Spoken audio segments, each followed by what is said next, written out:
Hey guys, Tarke here, and today I'm going to be giving my full breakdown of Blight, the new 3.8 League. I've developed a whole bunch of notes with some help from Grimro, but first let's just watch the trailer and take it all in. The Blight, a creeping black fungus that feeds on the will of its hosts.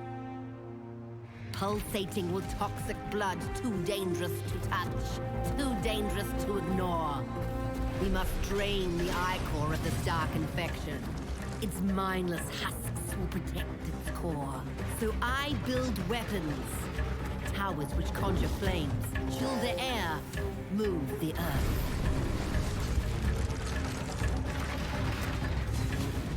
Even so, I need your might.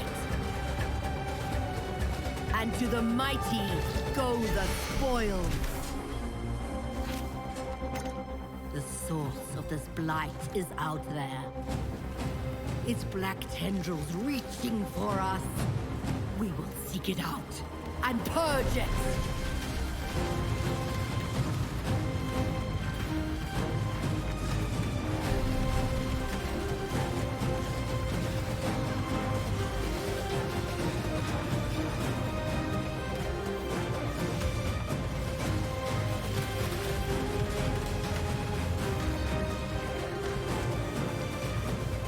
The blight is here, and we are the cure.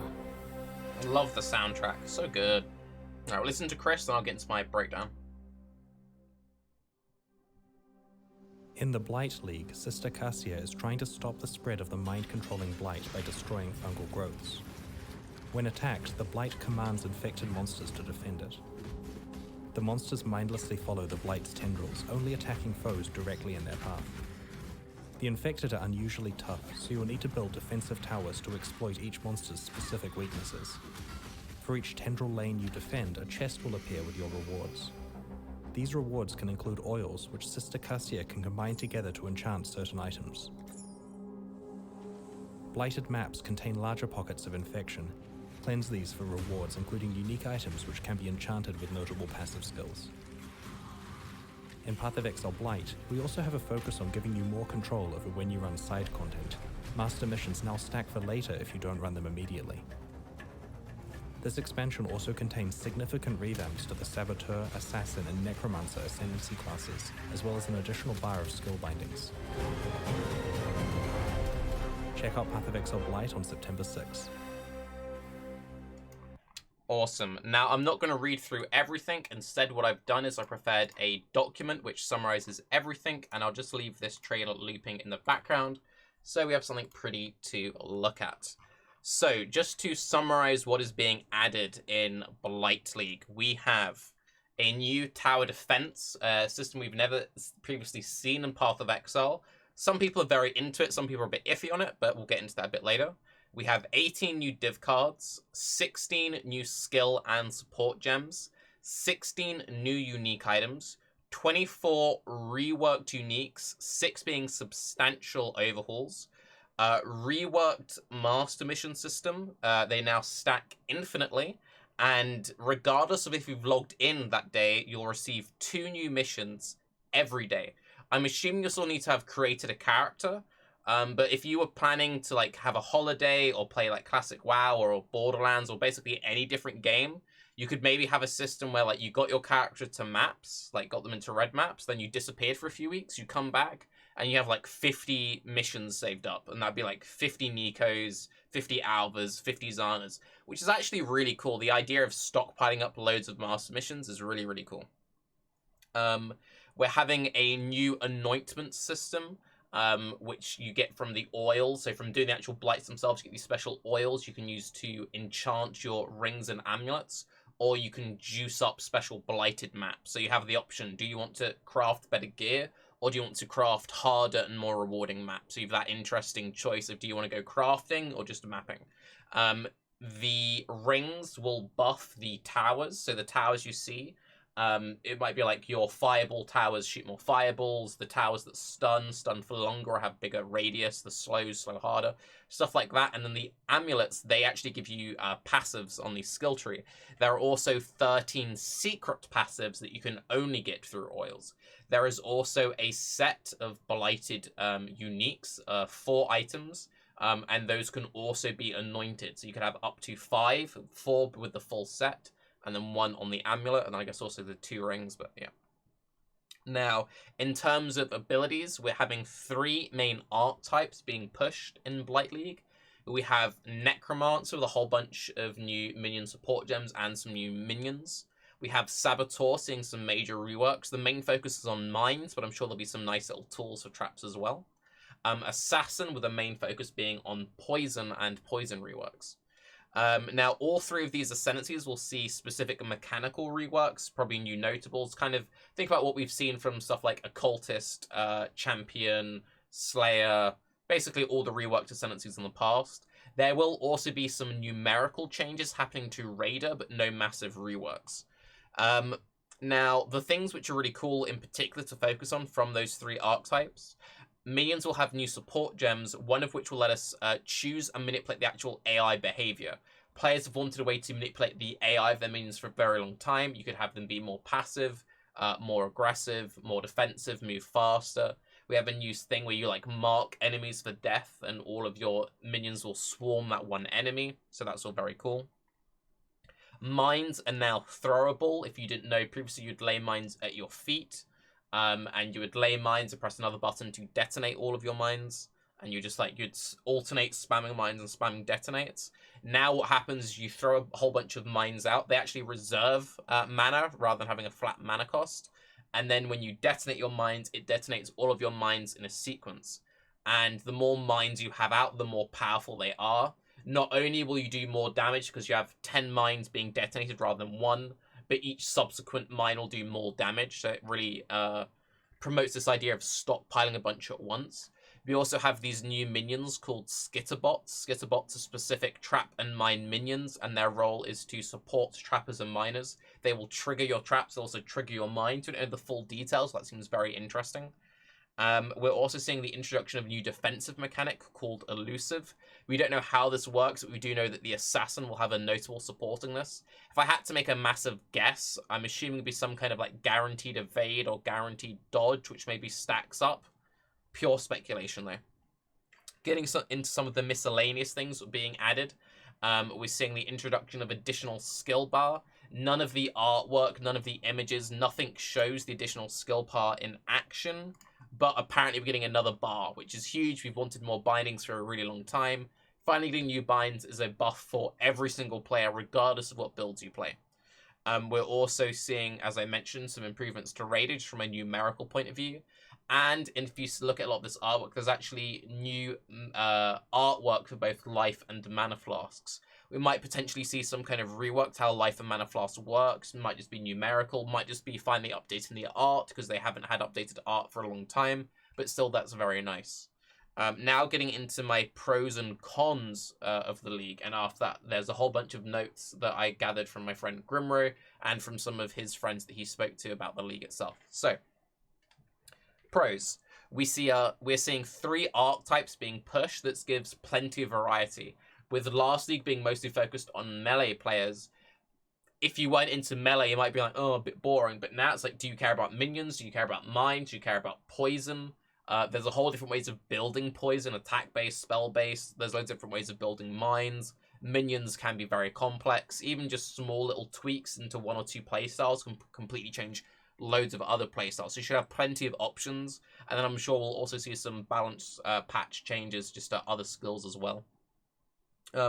As I mentioned again earlier, the long-awaited improvements to minion AI, additional skill par, improved master missions. These have all been big points of contention with the player base for a long time, so finally seeing these core improvements is very promising, not only for 3.8, but for the future of Path of Exile just going forward. Anointed items seem incredibly powerful. So being given passives, again, these won't be keynotes, these won't be stuff like Acro, Phase Acro, or Avatar Fire, but actually, passives like Graceful Assault, Ambidexterity, Feller of Foes, so on and so forth. So you could just get a whole bunch of damage. That's not build enabling, that's just very powerful, but some examples of some of the more build enabling options. Hex Master giving you a additional curse. Spiritual Aid giving minion damage affects you. Life and Mana Leech. These are all things which are universally very powerful, and being able to suddenly get stuff from the complete right society without having to travel over there. A lot of attack builds felt forced into coming down for Spirit Void or Vitality Void. Getting those is really, really huge. Very, very big. Charge generation. In 3.7, we saw a whole bunch of nodes which gave you charge generation or min or maximum charges. There's maximum resistances all over the skill tree. Flask effect, there's onslaught and phasing generation on the skill tree, reduced mana reservation, instant war cries, skill effect duration, stuff like crystal skin, avoiding ailments. There's a lot of incredibly powerful just notables on the skill tree, so having that on amulets is huge. Also, the 13 secret amulets the 13 secret passives we don't know about, I'm assuming are also going to be incredibly powerful. Another very nice thing about anointed items is the way that anointed items work through the oils you gather. When the AI pops up, the little UI, when you go to craft your anointed item, actually shows you the result before you do it. So unlike Synthesis League, where a lot of players just felt completely lost, now if you have 10 oils, you can just throw in random combinations and see what you want to get beforehand. This makes the system much more player friendly. You don't have to have gone through all the databases. You don't need to refer to a bunch of spreadsheets. You can just see what you have and pick something which works for your build. It's still going to be a bit complex because most people aren't going to know, like, what does this notable do just from the name, but you can just look it up on the skill tree or look it up in Path of Building and quite quickly see it. That tiny bit of micromanagement for some players will be a bit off-putting, but it's the off-putting nature is worth it for just how powerful it really is. The uniques we've seen so far have been very powerful. To just show you a couple of examples, we have this dagger that gives global +3 level to all physical spells. So you could dual wield these and have global +6. You don't need to have the gems in here. So this could be like buffing up heralds, buffing up ethereal knives, any minions which have like physical and spell tag. Very, very strong. These gloves are incredibly interesting. These give you minions convert percentage of physical damage to X damage type, depending on red, green, blue, or white sockets. This is very interesting for having 100% Fizz to Chaos conversion, 100% Fizz to Lightning, doing like multiple conversions in some interesting niche cases. Very build enabling gloves that can be equipped at a low level. Always a massive fan of stuff like that.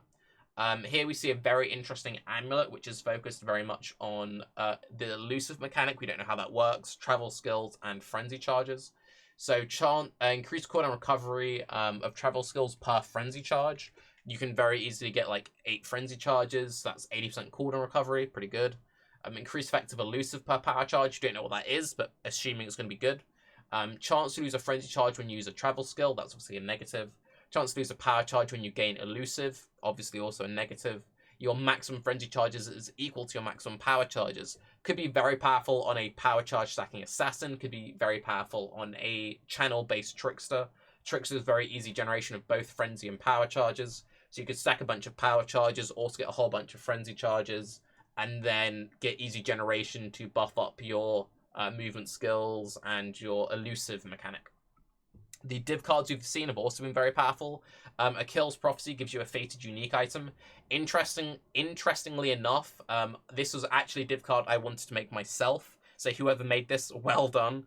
I've been working on a div card. It's going to be an alteration div card. But before I picked to making an alteration div card, I wanted a div card which gave a fated prophecy. So this is the same idea that I had, but a much cleaner version. Mine would have given you a fated prophecy. This skips that middleman, just gives you the fated unique. I really like this div card. Super cool, super interesting. Item level 100 Elder Bone Helmet. Powerful, a little bit boring, but so far the stuff we've seen has been very powerful. Also Legion Scarabs. Also Legion has been added into the core game. But getting back into the pros and cons. The actual artwork and the theming of the league is really interesting. I've made previous videos about potential leagues I'd like to see, and I wanted a fungal-based league. Fungal-based stuff is sick. Really like fungal-based items. Really, really cool. The towers that you interact with the league mechanic, not entirely sure how they'll function at endgame, like how powerful they'll be or how weak they'll be compared to your player's strength. But while leveling, they look like they'll be fairly impactful. So if you have a weak character, but the towers are very strong, you can still meaningfully engage the mechanic while leveling. I'm a big fan of leagues that you can engage with both while leveling and at endgame to a serious degree. So that I'm a big fan of. Getting into some of the potential cons, just from what we've seen so far. These may not turn out to be real cons once we actually play it, but from what we've seen, just my initial reactions. Very, very heavy screen clutter.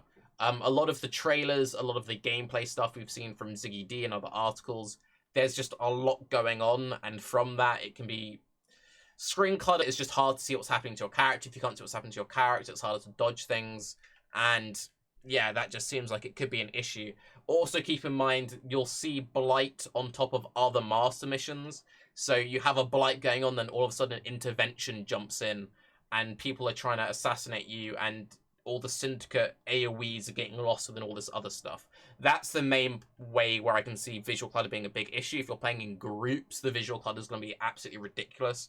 Visual clutter has been a big issue in PoE for a long time, but this league in particular seems like it might be particularly harsh in that sense. With that, the performance might also suffer. Legion handled very well for me from a performance point of view. Some people really struggled. If you've been struggling with PoE's performance, this looks like it might be another league you may struggle with performance-wise. Towers could be a bit finicky. So the way the towers work is you see that you like hover over them, then you pick from this radial menu.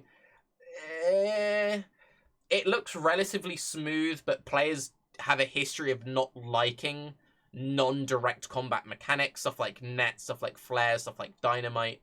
Players have a history of not liking this kind of gameplay, so I'm curious to actually get my own hands on it and see how smooth it feels. I see this being a very love or hate league mechanic. Examples of other love or hate league mechanics, stuff like bestiary, stuff like synthesis, stuff which has a lot of like non-direct gameplay. Some people want to just AFK, watch Netflix, watch streams, just map. Some people like to have that sense of achievement of like, I've read all the guides, I know the optimal tower setup, and they like that micro gameplay. People generally just love or hate it. This will come with the league mechanic itself. Also coming directly after Legion, which was just an AFK kill mobs kind of league, I could see this being viewed more harshly. When you have these very involved leagues, when they're groups like one after the other, like if this came right after Synthesis, people would be like, oh, this improves on where Synthesis went wrong with the Anointed Items. Bit finicky, but overall much more straightforward. Love it. After Legion, which was a very smooth, very graceful league, people might be a bit like, no, this is too complex, I don't like it. Also, for players who maybe started playing in Legion who are new to Path of Exile, they then see this will be a complete, like, what the fuck, I don't know what's happening. This isn't specifically a Blight issue, but I feel like it's worth mentioning just because of the timing. This launches on the 6th of September. This will be competing with a lot of players for both Classic WoW and Borderlands 3. Classic WoW launches at the end of this month, and Borderlands 3 launches towards the end of September. If you are someone who is interested in those games, you might have that issue of, do I want to play Blight, do I want to play this? If you play in certain friend groups, your friends might be playing other games. Just something to consider how the player base might be impacted based on what else is happening at the time. And then one final thing is more complex leagues tend to be harder to fix quickly. The more simple the league, the easier it is to address player concerns. The more complex leagues, you can't fix them quite as easily. Synthesis is a very good example of that. When Synthesis launched, there were very obvious issues with Synthesis, but you couldn't fix it without completely screwing the system, so any changes GGG made had to be very deliberate. It just comes with the territory. I personally love more complex leagues, but they do tend to take a bit longer to get just right. With that in mind, if you're someone who's thinking about maybe playing Classic WoW, I would recommend making a character at the start of 3.8, getting it to map so you unlock the master missions, and then maybe just taking a break from it and just focusing back on Classic WoW for like 2 or 3 weeks. That way you'll come back to it once most of the bugs have been ironed out, and you'll have like 50 master missions saved up, and you can just blast right on through. Now getting into the notes that Grimro made on his thoughts on the league. Again, these aren't my notes, these are his notes. Impossible balancing issue around tower power versus player power. If players are stronger than towers and can farm all the monsters, towers are pointless, and the league is Breach 2.0 basically. If towers are too strong and players focus all of their time on maintaining and upgrading them, character progression feels out of touch with the league, and there is not too much incentive to design your build around the league. So this is kind of an interesting problem, kind of the damned if you do, damned if you don't. As he says, if the towers are very impactful while your characters are weak and early on, it feels smooth when you're like gearing up your character. But then when you're like a headhunter tornado shot build or just a very well-geared speed clear like summoner with a bunch of solar guards, the towers will feel just like meaningless because you just one-shot everything completely. Going back to Classic WoW as an example, I could see an issue similar to what hunters face with their pets. So in early World of Warcraft, pets were a large percentage of hunters' damage, but your pets didn't scale with your gear. So hunters did good damage in early tiers and then fell off. I could see towers having a similar issue. I imagine the towers will scale with the tier of content you're doing, so a tier 16 tower will be more powerful than tier 1 tower. But I don't see how the towers can really scale with the strength of your character. Maybe towers could scale on the modifiers of the map, like the more quant there is, the more powerful they are. Also, one thing to keep in mind, because you choose what towers you have, this might be a non-issue. So we've seen some towers which are focused more on killing enemies, and some towers which are more focused on disrupting enemies. If your build is super powerful, zoom, kill everything, then you would focus more on the disruption towers. If your build is very low on damage, but very tanky, you'd focus more on tanking all the mobs in front of the high damage towers. So that way you can really choose and cater around your build strength to the tower strength. So I think it won't be as bad as Grimro predicts it might be, but I can understand his issue there. On to his next point. Chest-based loot. Once again, shafting group play, as well as magic find. Personally, I like screwing over magic find. What he means by that, most of the loot is coming from the chests from the Blight mechanic, and chests aren't affected by item rarity and item quantity. So if you're playing in a massive group, you have less advantages there, but I would assume in a massive group you could activate more towers more quickly. So there might actually be some cool systems where you have like your carry and your support, and support gets a bunch. Or if you're just like two friends just playing, you're like, okay, I'll activate all the towers on the left, you activate all the towers on the right. I could maybe see some cool like group strategies. This will be more focused on the super juiced up blighted maps you do at Endgame, where you set up certain groups with certain tower strategies. I could see that being quite good actually. On to his next point. New endgame content is limited to mega tower defense maps, which have no natural monsters in them. Will these maps be worth more than running standard maps? They look to be quite time consuming. Will this content be challenging enough to feel fun or Resident Sleeper face roll? Basically, will it be as entertaining as the people who enjoyed the Domain of Timeless Conflict? We don't know without playing it. It's just a concern. How will sextants, chisels, and map mods affect the encounters in the mega map? Will it be worth investing into them? This might just be a situation where if they are like super impactful, you might have it where certain players control the economy, so they're buying up all the oils, they're buying up all the sextants, and they're just super investing. If you're someone who enjoys that, this will be good for you. If you're someone who doesn't like that extra level, it might be worse for you.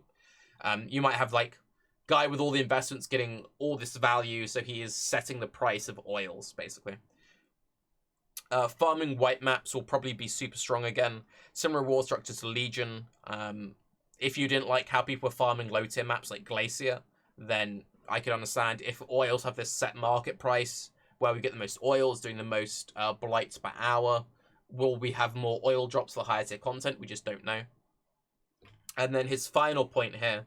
The core endgame loop for this league seems to be gathering oils to apply to blighted high tier maps. For this to be rewarding and work, we need the following. 1. High tier oils need to make the maps very tough and very rewarding to have a solid risk reward. Obviously, yeah. 2. Loot should preferably scale with player style for group players. It's popular among some endgame players. Again, you want group play to be attractive for the players who want group play. Keep in mind, this looks like, while the towers are group play friendly because you can split and activate more towers, the visual clutter playing groups is going to be absolutely awful. Encounters should be difficult enough to justify using towers and group play strategies, hopefully. Again, we don't know until we play it. And then he hopes it won't be face rolled by Headhunter. Because you'll see a lot of specific enemies in spawning in small areas. If these spawn rares, you'll be able to stack up Headhunter buffs very quickly, which will just mean that, like, if you have a Blight at the start of the map, kill a bunch of rares right away, zoom, zoom, zoom.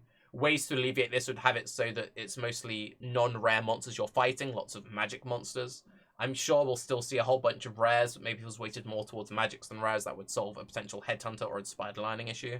Also keep in mind that Legion will be in 3.8, so Headhunter and Inspired Lining will have an extra premium stamped onto them. And his final, like, closing thoughts were, overall, if they nail the tower scaling and damage and make the oiled encounters hard, this could be a very pog league. And I agree with Grimro. While I'm not crazy sold on the tower defense system, I think the rewards look very interesting. I'm open to this new approach, and the 3 new archetypes, being someone who's a massive fan of trappers and miners and have enjoyed playing summoners in the past, I'm very excited. I'm not too interested in the poison aspect. I do like dot builds, but I'm not 100% sold on poison until I see it in action. But overall, I would give this 8 out of 10 Amazon Primes, and I'm really curious just to see more. I'm Tarke. Have a good day. Bye-bye.